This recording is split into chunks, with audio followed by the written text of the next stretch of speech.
Bonjour et bienvenue dans cette série de vidéos sur l'algorithmique et la programmation. Dans cette vidéo, nous allons parler d'une nouvelle structure de programmation qui s'appelle la boucle. Comme d'habitude, commençons par un exemple. Imaginons que l'on veuille écrire un programme de révision des tables de multiplication. On pourrait imaginer par exemple que ce programme demande de saisir un entier n et affiche la table de multiplication de cet entier.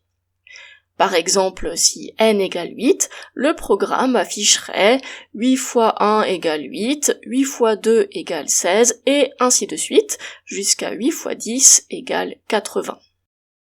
Avec les outils décrits dans les vidéos précédentes, nous pouvons déjà écrire une première version d'un tel programme. Commençons par la saisie. Rappelez-vous, en Python, pour demander à l'utilisateur de saisir un entier et stocker le résultat de la saisie dans une variable n, on écrit n égale eval de entre parenthèses input de entre parenthèses un message explicatif. Pour ensuite afficher la table de multiplication de cet entier n saisi, nous allons utiliser l'instruction print qui, rappelons-le, permet d'afficher.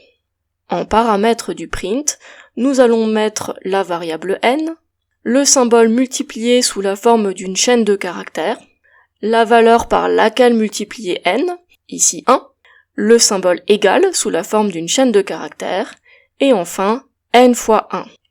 Pour afficher toute la table de n, il faut répéter cette instruction en remplaçant le 1 par 2, puis par 3, puis par 4, et ainsi de suite jusqu'à 10.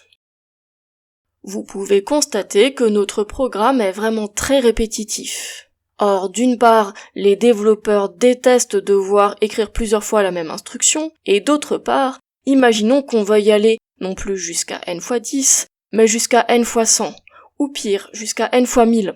Notre solution n'est plus du tout viable. Or, si on se penche un peu plus en détail sur nos instructions, on voit qu'il n'y a vraiment pas grand-chose qui change. En fait, tout ce qui change, c'est la valeur par laquelle on multiplie n. Si on imagine une variable qui vaudrait 1, puis 2, puis 3, etc. jusqu'à 10, et qu'on notait i cette variable, on aimerait pouvoir résumer notre code en 2 lignes seulement. Ces 2 lignes pourraient ressembler à répéter pour i allant de 1 à 10, l'instruction print la valeur de n, le symbole multiplié, la valeur de i, le symbole égal, et la valeur de n fois i. Eh bien, c'est justement à ça que servent les boucles. Les boucles, qu'on appelle aussi structures itératives, sont des structures qui permettent de répéter automatiquement des instructions. Et c'est donc ces structures-là que nous allons étudier. Alors, qu'est-ce que c'est une boucle ? Comme nous l'avons vu, une boucle est une structure permettant de répéter des instructions. Il existe en Python 2 types de boucles. Les boucles for, ce qui se traduit en français par pour, et les boucles while, ce qui se traduit en français par tant que. Commençons par la boucle for. La boucle for, ou pour en français, repose sur une variable appelée compteur de boucle. Dans notre exemple de départ, la variable i jouait ce rôle de compteur. Lorsqu'on construit une boucle for en Python, on précise la valeur de départ du compteur, sa valeur d'arrivée, ainsi que le pas. Rappelons que le pas est la quantité dont le compteur augmente. Les instructions seront alors effectuées une fois pour chaque valeur du compteur. L'instruction Python permettant de créer une boucle for est for le nom du compteur, in range entre parenthèses, valeur de départ, valeur d'arrivée et pas. Par exemple, on peut écrire en Python for i in range de entre parenthèses 5,15,3, suivi du bloc d'instructions à répéter. Cela se traduit en français par pour i allant de 5 à 15 par pas de 3. Ici, 5 est la valeur de départ du compteur et est incluse. 15 est la valeur d'arrivée du compteur et est exclue. Attention, la valeur d'arrivée est toujours exclue en Python. Et enfin 3 est le pas. En écrivant cela, on indique que le compteur de boucle, ici i, partira de la valeur 5 et augmentera de 3 en 3 jusqu'à la valeur 15 exclue. Ainsi, le compteur i prendra les valeurs 5, 8, 11 et 14. Et pour chacune de ces valeurs, le bloc d'instruction sera répété une fois. La boucle for possède toutefois un inconvénient. Puisqu'on précise la valeur de départ, la valeur d'arrivée et le pas du compteur de boucle, on a besoin de connaître à l'avance le nombre de répétitions, ou pour utiliser le vocabulaire adapté, le nombre d'itérations. Si on ne connaît pas à l'avance le nombre d'itérations, il est nécessaire d'utiliser le deuxième type de boucle, la boucle while. Parlons donc de cette boucle while, ou tant que en français. Pour construire une telle boucle, on fait suivre le while d'une condition. Les instructions seront répétées tant que cette condition sera satisfaite. Dans l'exemple fait précédemment avec la boucle for, la variable i s'arrêtait juste avant d'atteindre la valeur 15. Si on voulait refaire la même chose avec une boucle while, on devrait écrire en Python while i strictement inférieur à 15, suivi du bloc d'instructions à répéter. Les instructions seraient alors répétées tant que la variable i serait strictement inférieure à 15. Il y a tout de même quelques précautions à prendre avec une boucle while. Première précaution, il faut donner une valeur initiale à la ou les variables intervenant dans la condition. Ici, il faut donner une valeur initiale à la variable i. Par exemple, i égale 5. Deuxième précaution, il faut qu'à un moment, la condition devienne fausse pour que la boucle s'arrête, sans quoi la boucle serait exécutée à l'infini. Cette deuxième précaution implique de modifier la valeur de la ou les variables intervenant dans la condition. Ici, il faut donc modifier la valeur de i, par exemple en l'augmentant de 3. Notre exemple écrit ici avec une boucle while fait exactement la même chose que l'exemple avec la boucle for écrit précédemment. Ici, la variable i part de la valeur 5 et augmente de 3 en 3 jusqu'à la valeur 15 exclue. Pour résumer, les boucles sont des structures permettant de répéter des instructions. Il existe en Python deux types de boucles, les boucles for et les boucles while. La boucle for repose sur un compteur de boucles dont on précise la valeur de départ, la valeur d'arrivée et le pas.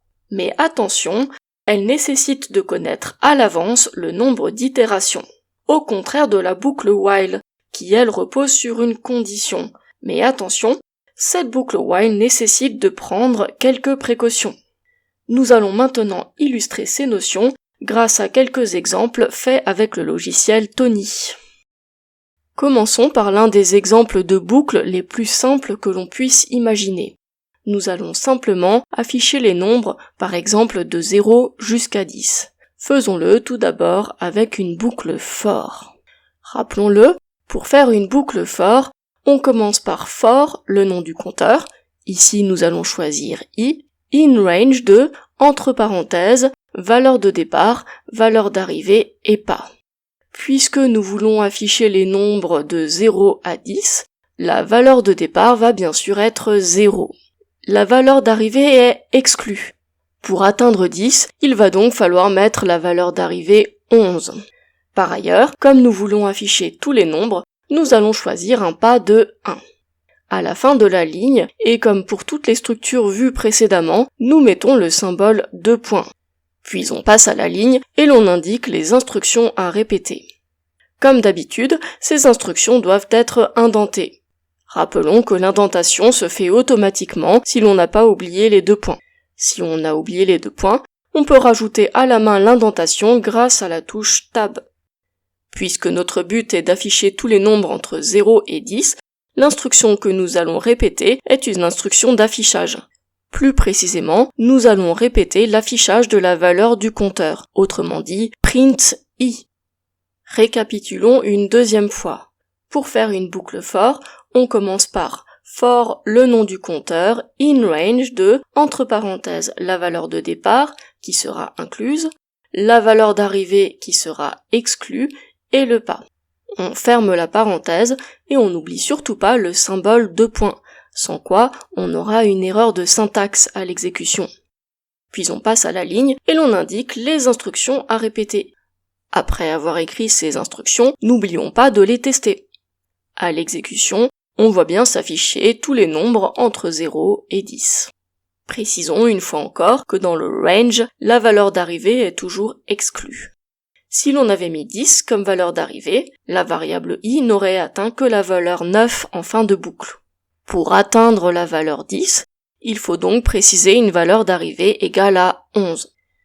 Profitons-en pour illustrer la notion de pas. Si on choisit un pas égal à 2, nous voyons que les valeurs de i augmentent de 2 en 2. Si l'on choisit un pas égal à 3, on constate que les valeurs de i augmentent de 3 en 3. Mais une fois encore, si nous voulons afficher tous les entiers sans exception, il faut choisir un pas de 1. Il est à noter que si le pas vaut 1, on peut ne pas le préciser. Si on ne précise pas de valeur pour le pas, il est sous-entendu que celui-ci vaut 1. C'est ce qu'on appelle une valeur par défaut. Si on résume, la valeur par défaut du pas est donc de 1. De la même façon, si le pas vaut 1 et si la valeur de départ vaut 0, on peut ne préciser aucune de ces deux valeurs. Les valeurs par défaut du pas et de la valeur de départ sont respectivement 1 et 0. Pour résumer, si l'on met une seule valeur en paramètre du range, cette valeur est la valeur d'arrivée exclue. Si l'on met deux valeurs en paramètre du range, ces valeurs sont la valeur de départ incluse et la valeur d'arrivée exclue.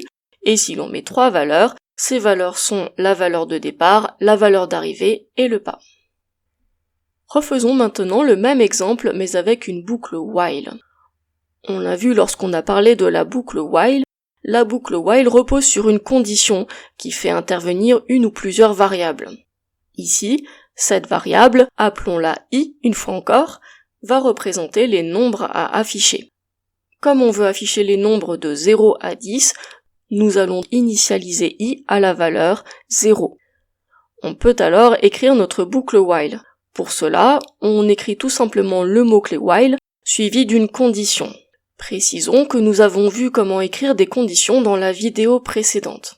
Ici, comme on veut afficher tous les nombres jusqu'à 10 inclus, on peut mettre comme condition i strictement inférieur à 11. On pourrait également mettre i inférieur ou égal à 10. À la fin de la ligne, on n'oublie pas les deux points, puis on passe à la ligne, et là encore, nous allons écrire les instructions à répéter, sans oublier de faire commencer chaque ligne par une indentation. Comme d'habitude, cette indentation se fait de façon automatique si l'on n'a pas oublié les deux points. Comme pour la boucle for écrite précédemment, les instructions à répéter sont ici print i, on affiche la valeur de notre variable i. En revanche, il ne faut pas oublier la précaution numéro 2. Pour que la boucle ne soit pas infinie, il faut absolument qu'à un moment la condition devienne fausse. Si l'on ne modifie pas la valeur de i va rester bloqué à 0 et restera donc indéfiniment strictement inférieur à 11 et la boucle sera infinie. Pour que la boucle s'arrête à un moment, il faut donc augmenter la valeur de i. Comme ici nous voulons afficher tous les entiers, on va augmenter à chaque itération la valeur de i de 1. Pour cela, on écrit tout simplement l'instruction i égale i plus 1. Récapitulons une deuxième fois. Lorsqu'on fait une boucle while, il faut tout d'abord penser à initialiser les différentes variables qui vont entrer en jeu dans la boucle. Ensuite, on utilise le mot-clé while suivi d'une condition, sans oublier de terminer la ligne par le symbole de point. Ensuite, on passe à la ligne et l'on indique les instructions à répéter, sans oublier d'indenter ces instructions. Et insistons bien sur ce point, lorsqu'on écrit une boucle while, il faut faire particulièrement attention à initialiser la valeur des variables qui entrent en jeu dans la condition et à inclure dans les instructions à répéter une ou plusieurs instructions permettant de modifier la valeur de cette même variable. J'ai oublié de le faire, mais bien sûr, n'oubliez pas de tester votre programme. Faisons maintenant un troisième exemple. Nous allons reprendre notre problème de départ, dans lequel il s'agissait de demander de saisir une valeur entière et d'afficher la table de multiplication de cette valeur. Rappelons-le, pour demander à l'utilisateur de saisir un nombre et pour stocker ce nombre dans une variable n, on écrit n égale eval de entre parenthèses input de entre parenthèses un message explicatif. Ensuite, la table de multiplication étant quelque chose de répétitif, nous allons utiliser une boucle, ici une boucle for, mais on pourrait très bien utiliser une boucle while. Notre compteur de boucle va être le nombre par lequel nous allons multiplier n, c'est-à-dire 1, puis 2, puis 3, etc. jusqu'à 10. Pour écrire la boucle adaptée, nous allons donc mettre for i in range de, entre parenthèses, 1,11. Ici, je ne précise pas le pas, mais on pourrait préciser que le pas vaut 1. En ce qui concerne l'instruction à mettre dans cette boucle, cette fameuse instruction que l'on répète, nous en avons déjà parlé au début de cette vidéo. Cette instruction est print, entre parenthèses, valeur de la variable n, symbole multiplié, valeur de la variable i, symbole égal et valeur de n fois i. Une fois ce programme écrit, n'oublions pas de le tester. On saisit la valeur demandée dans la console, et on voit s'afficher la table de multiplication de cette valeur. Faisons un dernier exemple. Nous allons simuler un lancer de dés jusqu'à obtenir la valeur 6. Pour simuler un lancer de dés, nous allons tirer un entier au hasard entre 1 et 6. La fonction permettant de tirer un entier au hasard s'appelle randint, et elle est stockée dans un fichier à part que l'on appelle un module. Pour utiliser cette fonction, il faut commencer par importer le module en mémoire, en mettant l'instruction from le nom du module, qui s'appelle ici random, import, étoile. Le étoile signifiant toutes les fonctions.